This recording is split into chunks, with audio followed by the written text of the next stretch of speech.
the Snatchabook. Who's stealing all the stories?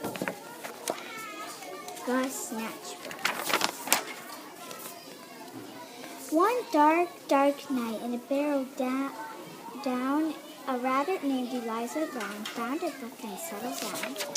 When a Snatchabook flew into town, in every house and every bed, a bedtime book was being read.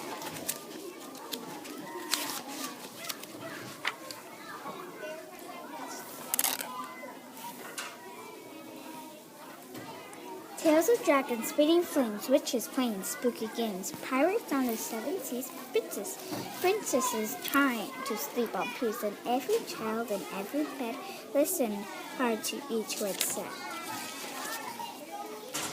Eliza Brown at number 3 was reading quite contentedly. Her curtains open just a chink. She barely had a chance to blink. Her storybook just disappeared. Eliza found that very weird. The little owls on Mommy's lap were quite surprised to hear a tap against their bedroom window glass. Tap, tap. The noise came really fast. Before they'd even look around, the book was gone without a sound. The wind blew across the sky. The smaller squirrel heard a cry. "What's that?" she whispered to her dad. But then, and this was really bad, before they'd had a chance to look, she'd lost her very favorite book.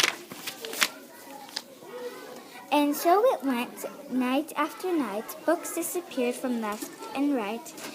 5 books here and 6 books there. The shelves began to look quite bare. In Barrow Down, the rumors spread of book thieves, and every bed Eliza Brown at number 3 was keen to solve the mystery. She planned one night to lie in wait and use a pile of books as bait. Long hours passed without a peep. She'd nearly fallen fast asleep, when suddenly Eliza heard a flap of wings. A bat? A bird? Eliza saw a shadow loom enormous right across her room. What kind of monster could it be? Eliza thought, "You don't scare me," and yet her heart was beating fast. She'd have to face the thief at last. She threw the window open wide. She shouted to the thing outside, "Stop stealing all our books right now. Just give them back. I don't care how."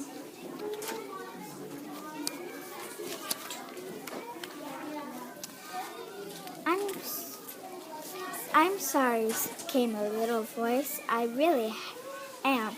I had no choice." Eliza looked down in surprise. She couldn't quite believe her eyes. "So, who are you? And what's your name?" The creature hung its head in shame.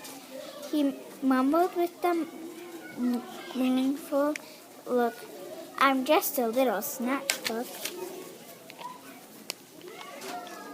Eliza nodded solemnly.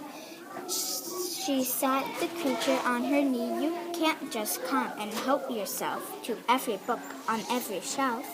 A tear rolled from the creature's eye, and softly he began to cry.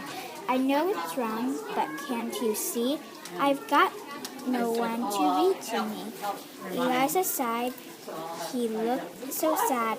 If he just had a mom or dad to read him stories every night, well, then he might behave all right. That very night they hatched a plan, and so the Snatchabook began.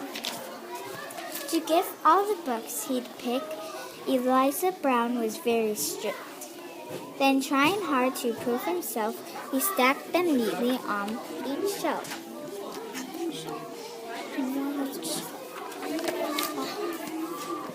And when he'd made his full amends, Eliza called, on all her friends and told them how she'd work all night to turn a wrong into a right.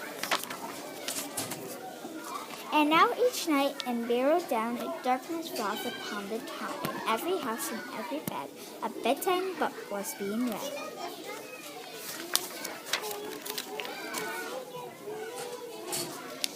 And if you take a closer look, you might just see the Snatchabook perched happily on someone's bed, listening hard to each word said.